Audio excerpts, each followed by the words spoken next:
因为有个麦克风，所以我想要讲几句话。我们非常的幸运，我们有非常难得的这3天。尊贵的达赖喇嘛把它完全奉献给我们，给予我们了非常杰出的这一种讲授，就是有关悬崖大空性。那我虽然听了很多他的教授，可是我觉得这一次真的是非常的殊胜，非常的特别。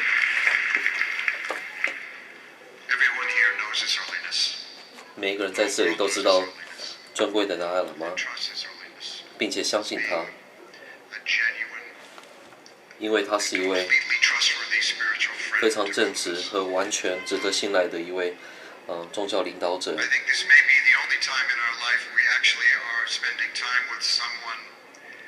说不定这是我们这一生听到的你必须要爱他胜于爱己的这个教授的唯一机会。所以我们欢迎达赖喇嘛，尊敬的达赖喇嘛。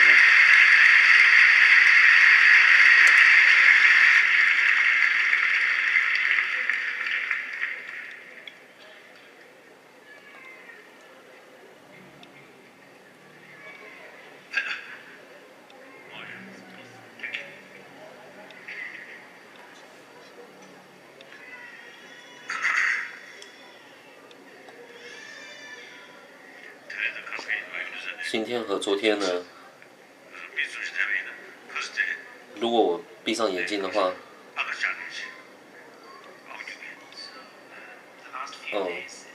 因为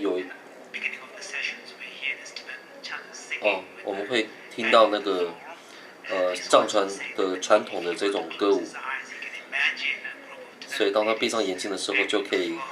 有这种传统歌舞的这种景象会浮现。这是的嘞。那我想要跟您分享，再跟你讲更多的藏语哦。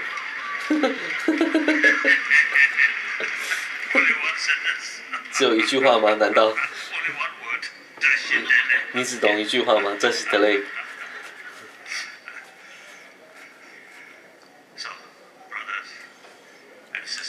兄弟姐妹们，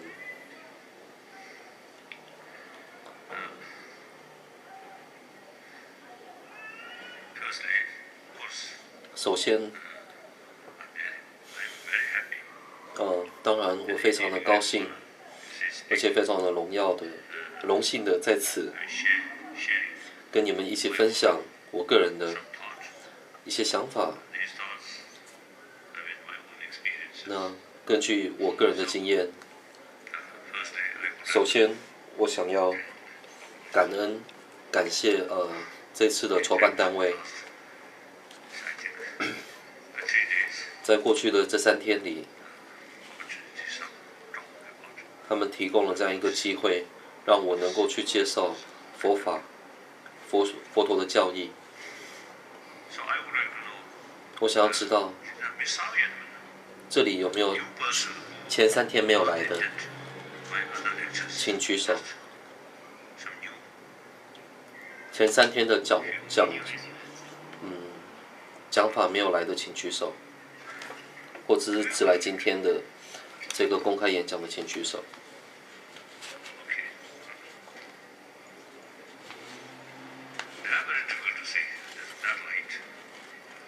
那里我看不到，因为反光的关系。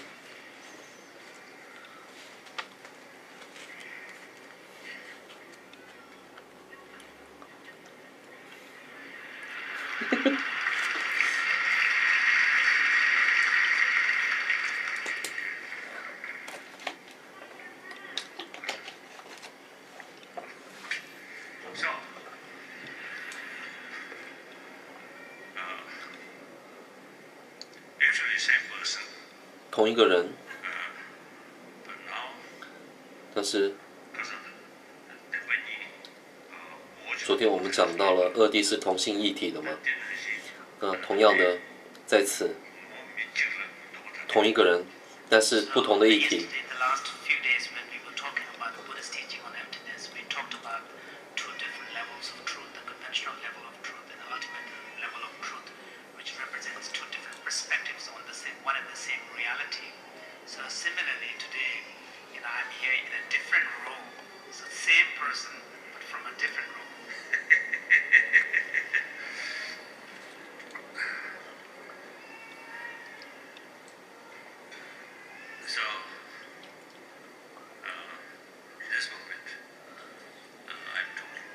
那现在呢，我想跟你们，完全出发于一个人类的角度跟你们做讨论的。那我只是很单纯的70多亿人口里面的其中1员而已。我是以这样一个角度呢为出发点跟你们讨论的。昨天和前天，还有大前天呢，我是以一个佛教徒的出发点跟你们讨论的。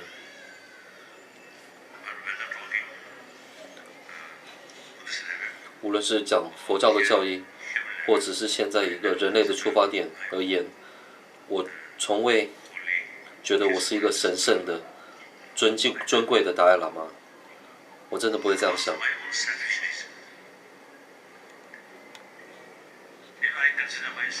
如果我一直认为我很特别的话，那很直接的，我就会跟你们产生距离感了。其结果呢，我会觉得说我是孤立的、独立的，那于是呢，就创造了自己的监狱了，把自己关进去，那这样没有意义啊，没有用处啊，那这样的话只会让自己带来更多的忧虑、更大的压力。也因为如此，所以有时候比起所以有可能会让自己去说些虚伪的这一种内容，因为觉得自己很重要了，所以自然就会想要去伪造一些内容，为了能够让自己获得真正的解放、解脱，那还不如好好的以一个就是人的出发点来去互动。我们同样的都有相同的感受、相同的想法、相同的潜能、相同的生理，所以无论是心理上、生理上，我们都一样嘛。因此呢，您也会因由情绪而产生问题，我也是如此啊。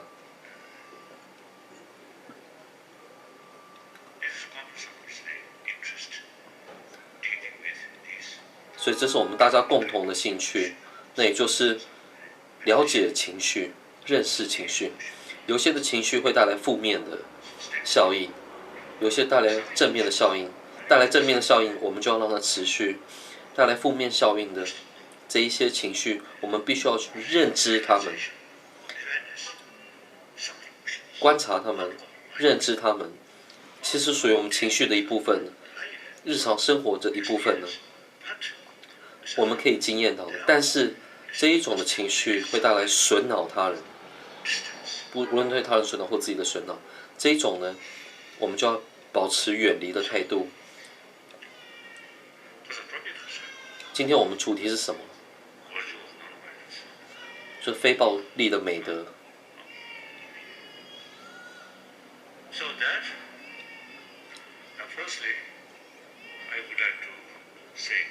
首先，我想要讲，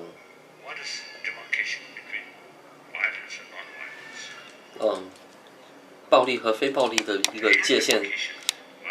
介于动机，并非是动作本身，而是动机本身。例如呢，一个真诚的心，真挚的、诚挚的心。体谅他人的心，以这种的动机，哪怕是讲出言的这种或者是粗暴的一种行为或者是动作，但实际上是属于非暴力的。相反的，动机上呢是想要害他人，去使用他人，或者是占他人便宜，想要去从他人得到更多的好处，而去讲一些美好的语言、漂亮的言辞词汇，甚至于给礼物的话，其实这是一种暴力的行为，因为已经有一种暴力的动机了。所以暴力和非暴力的一个界限呢，是由动机呢来去做决定的。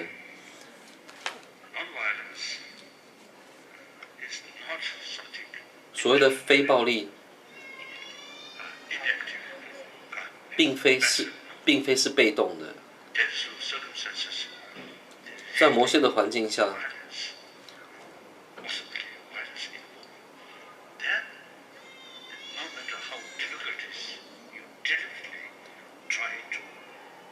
针对一些就是暴力的这种因素下，你要刻意的让自己免除这种暴力会促成的因缘。那这种的因缘要怎么促成呢？就是体谅他人。如果真正的完全站在他人的出发点着想，体谅他人的话，怎么可能会有暴力的因缘来去聚合而产生暴力的行为呢？这是不可能的。所以，为他人而着想，或者是利他人、爱他人，这个呢是就以我们短暂的今世而言，现有的今世而言，我们这一世之所以能够生存，也是因为有了母亲的爱，父母的双亲的爱和关怀下，因此我们这一生是在这样一种爱和关怀的环境里面长大的。有些的科学家相信，也跟我们这么说，出生了之后，在出生之后的几周内，因为母亲的拥抱，会对孩子的脑部的成长有很大的影响，正面的影响。我们每一个人都知道，冷静的、宁静的心灵会带来健康的心灵、健康的身体，带来了人们欢喜的微笑。但是不断的这种畏惧、恐怖，或者是嗔恚以及忧虑等，不只会在那个当下让你内心获得了不安，但是也会对你的身体呢造成了伤害。过分的嗔怒一直会造成创造我们的忧虑、害怕等，所以这个呢会让我们觉得孤立、独立。这种的独立、孤立呢，其实会伤害我们内在的这种安乐，因为我们是寄居社会的一种动物，所以我们寄居的社会本身快乐的话，我们才有办法跟着快乐。所以，真正让我们拥有朋友的，拥有一个快乐社会的，就是相信他人。畏惧和相信是没有办法在一起的，因为过多的猜忌和畏惧呢，就没有办法真正去相信他人。那这种畏惧或者猜忌是来自于哪里呢？是把自己看太重了，爱我执的关系。所以科学家们也说到了，这种持久的畏惧、忧虑呢，其实会吞噬我们的免疫系统。所以健康的身体，通常我们有这样一句口号：健康的心理、健康的心灵、健康的身体。所以我时常跟人们这么说：为了能够获得健康的身体，如果您真的对疾病这方面呢有所顾虑的话，你必须要保护好你的心。所以健康的情绪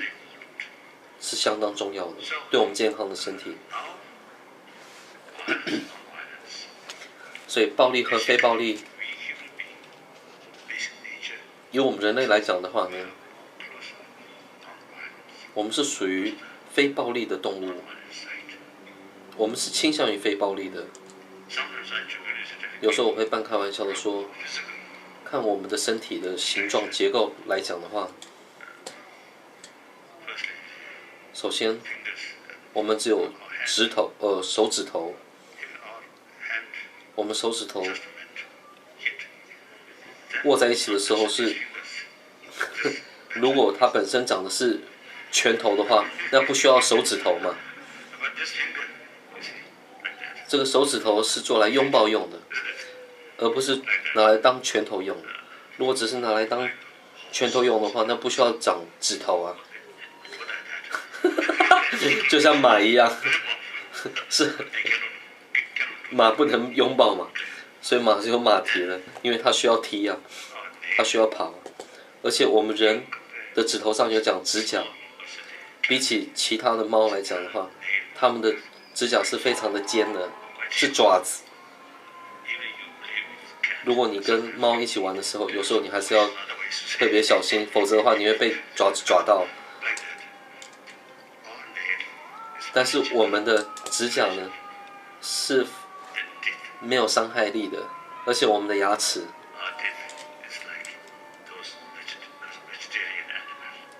就像其他的吃素的动物，像是兔子啊，或者是鹿啊等的这种牙齿的结构，我们的牙齿的结构并非像是肉食性的动物的这种牙齿。所以我们身体的结构是属于一种比较温柔的一种动物类型。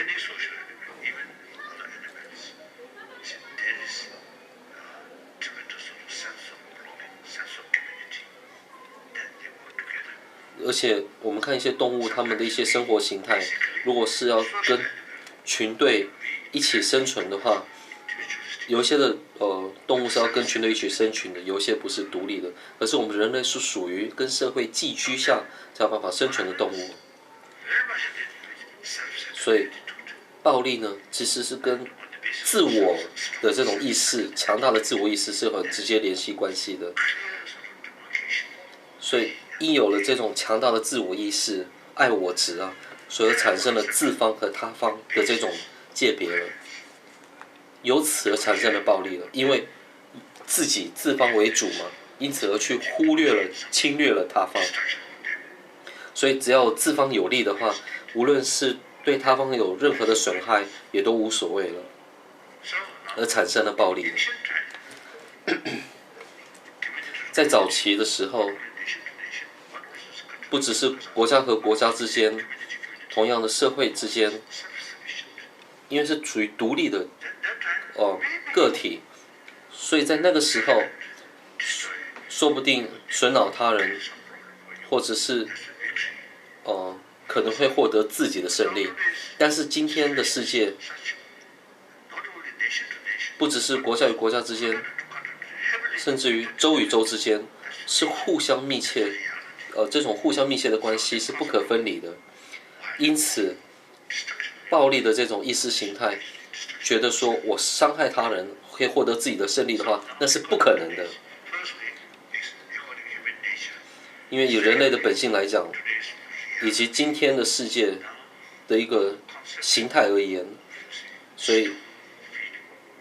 强大的我们、你们的这种形式，意识形态呢，这已经是过期的了。我们必须要建立一个新的意识形态，那就是我们大家都是一家人，我们没有你们。所以我们一直在时常说，我们必须要成为一体的70亿人口。当我们有了这种意识形态，相信大家都是一家人的时候，那就是我的兄弟姐妹，我的快乐跟他们的快乐是不可分离的，我的未来就是他们的未来，所以他们快乐的话，我才能够跟着快乐；他们痛苦的话，我会跟着痛苦。有了这种的意识形态是相当重要的。所以当我们想到了什么是暴力和非暴力的时候呢，我们要知道说，非暴力的这种途径也是来自于人为的，暴力的途径也是来自于人为的。现实的状况是什么呢？21世纪是一个非常美好的世纪，20世纪是一个美好的世纪，但是20世纪确实是一种斗争的、战争的世纪。有一些历史专家说到了2亿人口呢被杀害了，在20世纪战争里面。所以一有这种非常不可思议的这种大规模毁灭性的武器的这种伤害，所以使得许多的人丧失了自己的生命。所以为了能够让我们有更好的美好的这个世界，我们从21世纪的一开始的时候，我们可以看到一些许多人为的灾难，虽然并不是那种大规模的这种毁灭，但是还是有可以听到国家与国家之间的冲突。我觉得这是21世纪的错误的开始，这是我们忽略了21世纪的美好未来而产生的后果。所以我们必须要好好的仔细的去思考新的一个途径。我们不应该以现有的情况而感到满足，那这是完全错误的。我觉得这不应该是我们去看待的。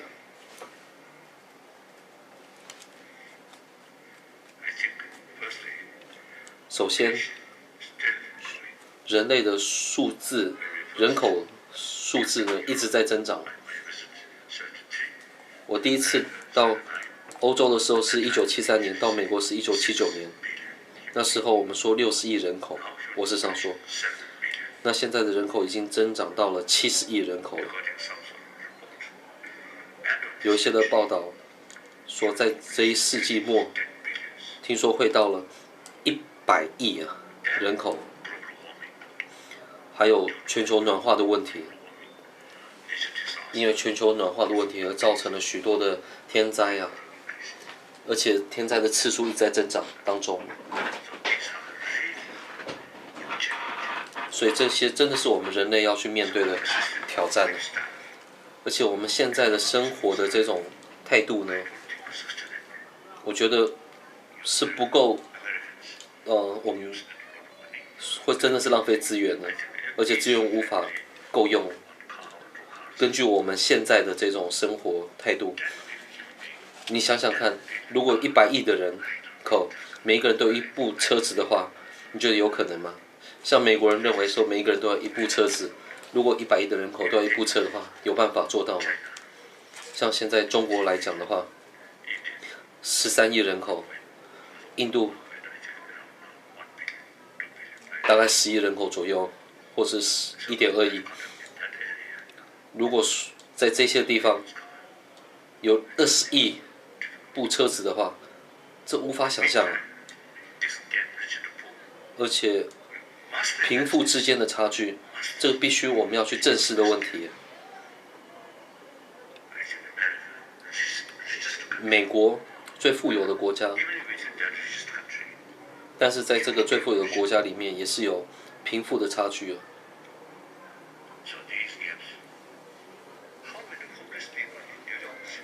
在纽约里面有多少个没有家的这种流浪人士，你们知道数据吗？大约4万无家可归的人士。有一次在华盛顿，我在公开演讲的时候说到了，最有钱的国家的首都华盛顿里面，无论是军事或者是经济上非常的强大，但是在首都里面，却有许多的无家可归的人，所以贫富之间的差距，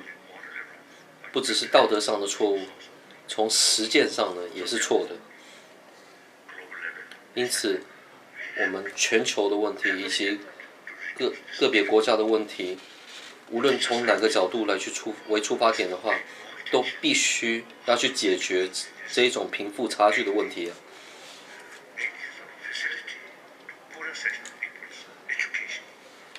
一定要给予穷人足够的教育，给予他们足够的生活条件。那一定要强调给予贫穷的人一种观念，给予他们自信，而且他们本身也要努力的工作，而且要给他们建立一个平等的这种观念、健康的概念，而且他们本身也要努力的工作。有一次我在 Swiatok 南非的时候，我去了一户人家，当地的南非的一户人家，我想要去看，就是平常人家他们生活的怎么样。后来我有这样一个机会，于是他们跟我们在一起喝杯印度茶，而且播放着印度的音乐，真的很好。有一位男士，他跟我说我是一位老师，然后跟我自我介绍说我是一位老师，于是我就跟他说，那您有了民主的这种宪法，而且这个民主的宪法里面很明确的说到了每一个人都是平等的，所以很重要的一点就是在你们的思想里面，在你们的想法里面，你们必须要认为每一个人都是平等的。于是他跟我说，我们来自非洲的人，我们的大脑的结构是比较差的，我们没有办法跟白人的这种大脑结构比起。我那时候真的觉得很伤心，于是我跟他说不要这样想，这个是完全错误的。如果你问科学家的话，尤其是对大脑的这种研究的科学家，不会因为肤色而产生大脑结构的差别的，你会得到这种的答案的。以我们个人的经验来讲的话呢，不同的肤色有平等的，如果有平等的待遇的话，可以获得平等的这种工作。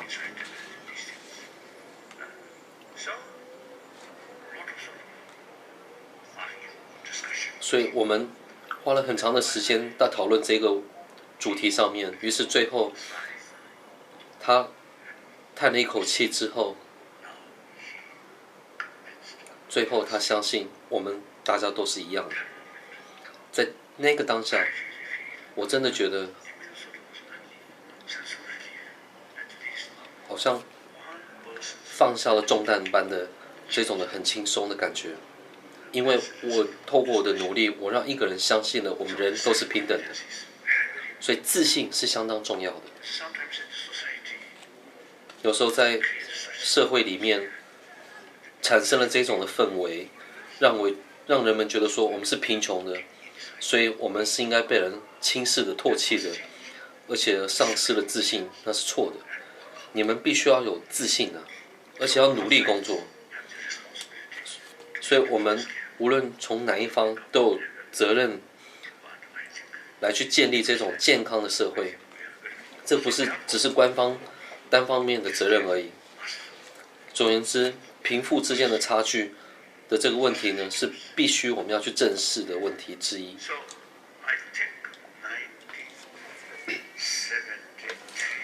在1973或1974，应该1973吧，我第一次去英国的时候，有一天呢，跟一些教授们谈话的时候，我还记得非常的清楚。在一个休息的时候，有2位教授，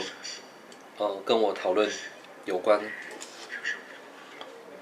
世界的未来。那时候，如同我之前所讲的，我说到60亿人口嘛，这2位教授跟我说，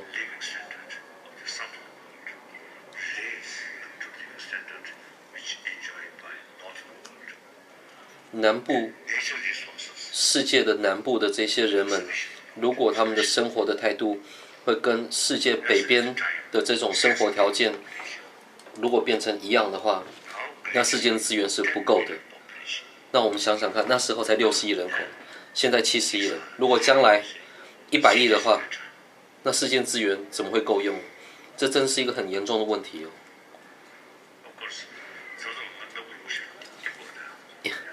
有时候我的鼻子呢会变得很长，我想要去嗅到这些问题。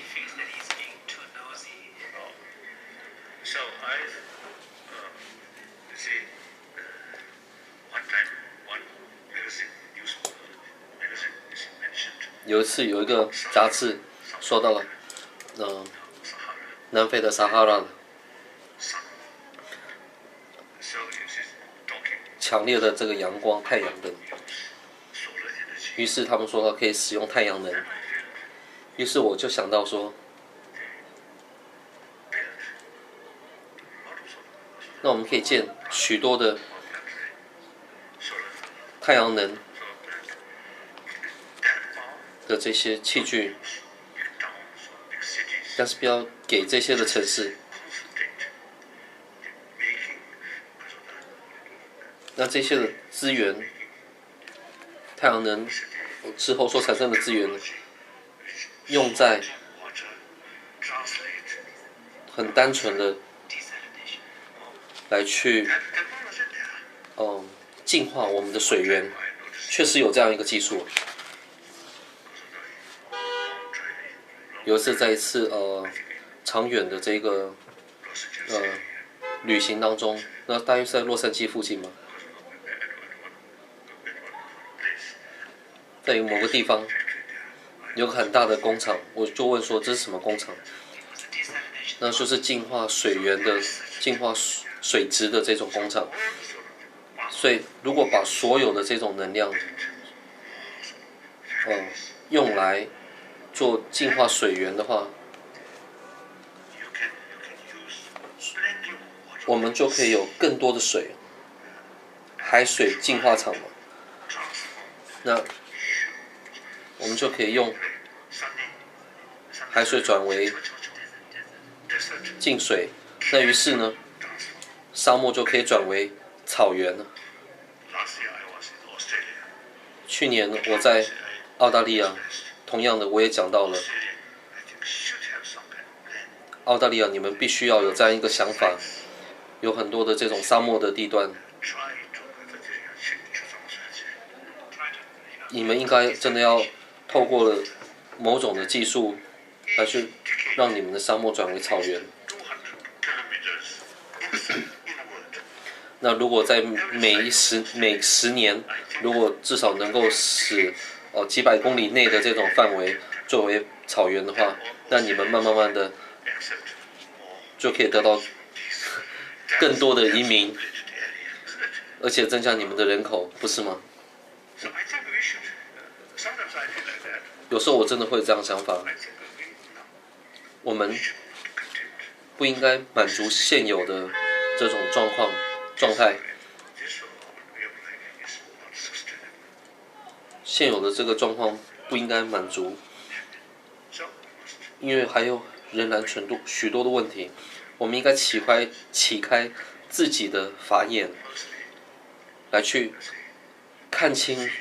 事实的这些问题，尤其是这些严重的问题。那我们要如何去正视它们，解决它们？当问题一旦产生的时候，就已经太晚了，通常，所以我们要事先的去，未雨绸缪的来去计划好，去准备好。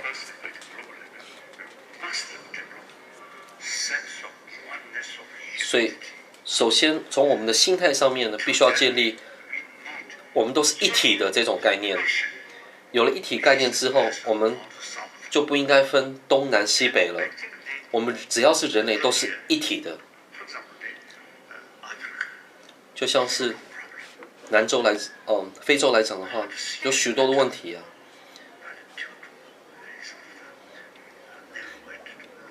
因为有这种狭隘的这种观点，所以产生了许多这种不需要的问题。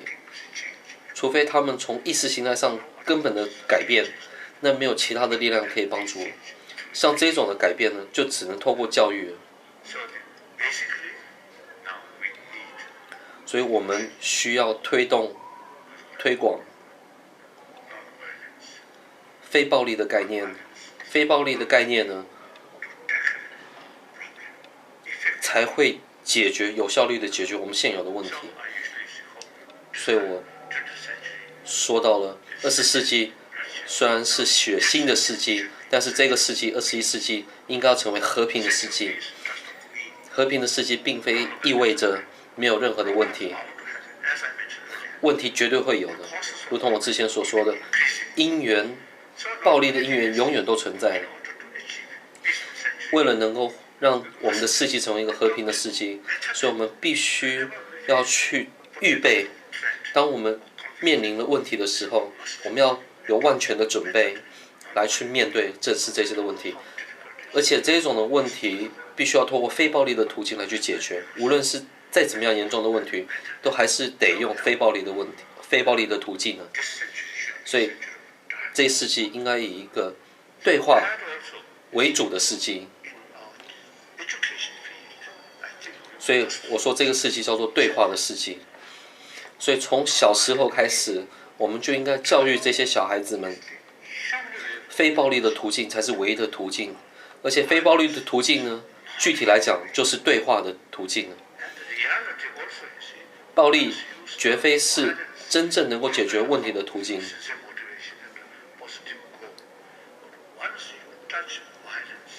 一旦触碰到了暴力的途径的话，那这个的后果呢是不堪设想的，因为这一种的后果会带来更多的暴力行为。我们现在已经知道了，像是伊拉的问题，还有阿富汗的问题，伊朗和阿富汗的问题。所以现在叙利亚真的是非常的严重了，令人伤痛。所以人们好像变成一种习惯了。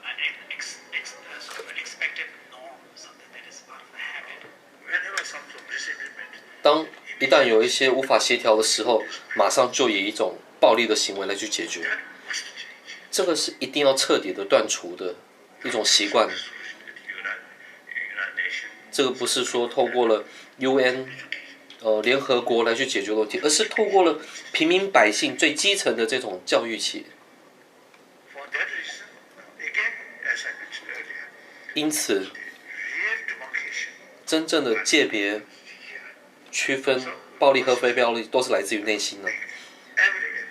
所以我们一定要以任何的角度来去推动这种非暴力概念的教育，那就是推动悲心，推动如何去体谅他人，为何去体谅他人，而且人类的一体性的这些概念都是我们要去推动的内容。我们绝对可以改变的，改变我们的思想。有时候我是有点盲目的，因为我的这一代呢，属于20世纪的这一代呢，几乎呢是没有什么机会来去改变这世界。我的朋友，现在这些的年纪大的这些长者们，现在他们的头脑几乎都已经变得很顽固了。唯一的希望是属于21世纪的这一代。在此有多少个年轻人是属于30岁以下的，请举手。30岁以下的，请举手。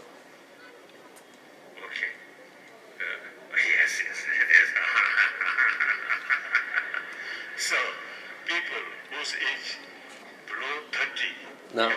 你们才是真正的21世纪的这一代的人们。我这一代的人呢，超过了50岁了、60岁、70岁的这些老人们呢，我们是属于20世纪的这一代的老人们，而且已经几乎没什么希望了。而且，如同我之前所说的，我们的不只是我们的头发掉光了，随着每10年的这个改变，虽然我们变得头越来越秃了，但是我们的大脑、我们的思想呢，几乎都已经定型了，不太会改变了。所以我们真正希望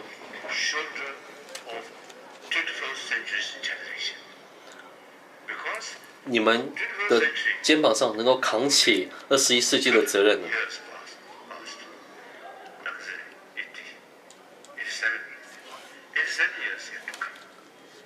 因为你们还有87年嘛，所以对你们来讲的话，未来是充满着前景的。所以通过你们努力可以改变。我的这一代已经准备要跟你们说再见了，但是你们年轻人，21世纪的你们的这一代，你们真的有机会以及责任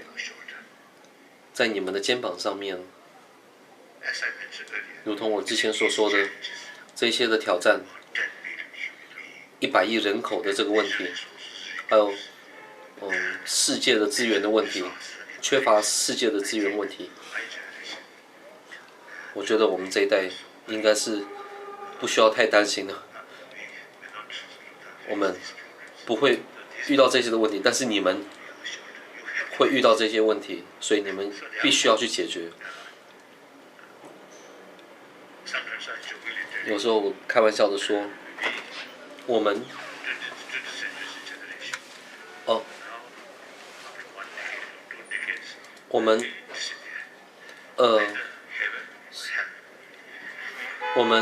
过了10年或者20年，我们会消失，要不就到天堂，要不就到地狱了。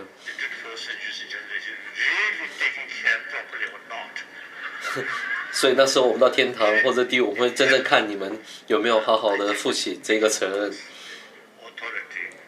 那我们可以跟天堂的这个主宰里说一下，跟他请个假，看我能不能重返地球，来去帮助你们。所以年轻的这一代，你们真的有机会，而且你们必须要这么去想。希望你们好好认真的去看待这个问题。最主要的还有一个问题呢，就是我们生活的这种态度，太奢华的这种生活态度。以我个人的想法来讲的话，现在的教育制度呢，也完全跟物质的这种价值有直接联系的，几乎没有谈到内在价值。如果我们年轻的一代是透过这样一个教育制度上来的话，成长的话，那自然他的内心里面所想的呢，都是物质的价值而已，他的价值观都建立在物质上面了。那这样的话，年轻的一代在这种环境长大下，他们所谈的就是金钱而已了，就不会谈内在的价值了。所以其结果是什么呢？我们人类会变成一种赚钱的工具，可是我们不是一种工具啊，我们有情绪。真正的快乐，真正的安乐，其实是内在的快乐，内在的安乐。无论你是不是有宗教信仰，但是都不需要去忽略我们内在的价值啊。为了能够推广内在的价值，不是透过了讲法，而是透过了教育。如果我们完全依赖着透过这种所谓的道德观念，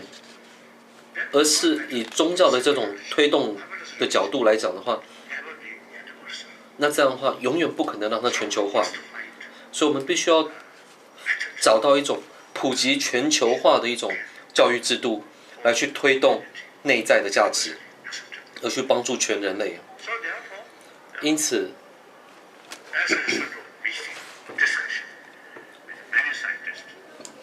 我们跟许多的科学家、思想家、教育家讨论的结果，还有许多印度的这些学者，可以这么说，是印度的学者们，非宗教信仰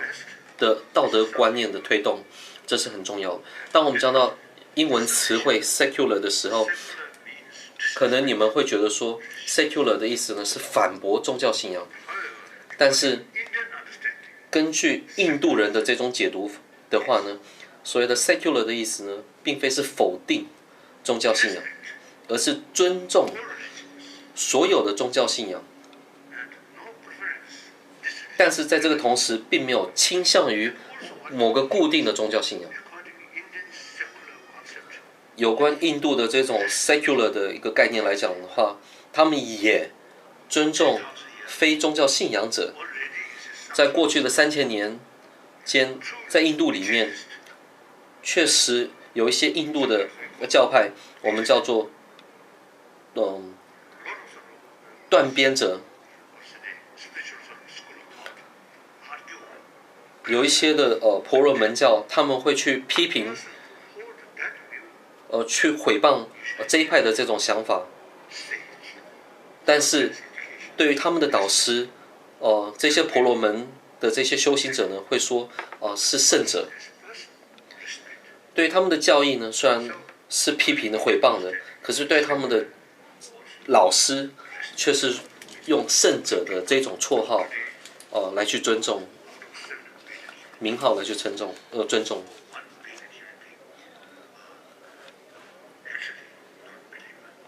所以，据数据而言，70亿人口里面，有10亿人口是属于非宗教信仰者的。在几天前，我去墨西哥，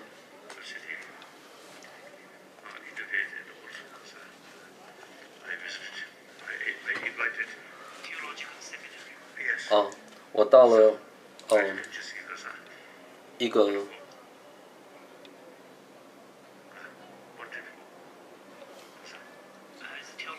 他们教堂的一个修炼中心进行交流的时候，我当然就很直率的说我的想法。那在场有很多的基督或天主教的这些修行者，有时候我直接跟他们说，有时候我们所谓的宗教信仰是完全建立在自己的衣着上面的。当你有穿上这件衣服的时候，你就是修行者；当你没有这件衣服的时候，你就不是神圣的了。有些人是完全认同我的说法，许多的宗教信仰者，他们的信仰呢，只是随着潮流的一种随着潮流而走的一种做法而已。为了使这些的信仰者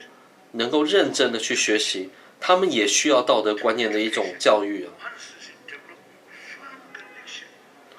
透过了教育，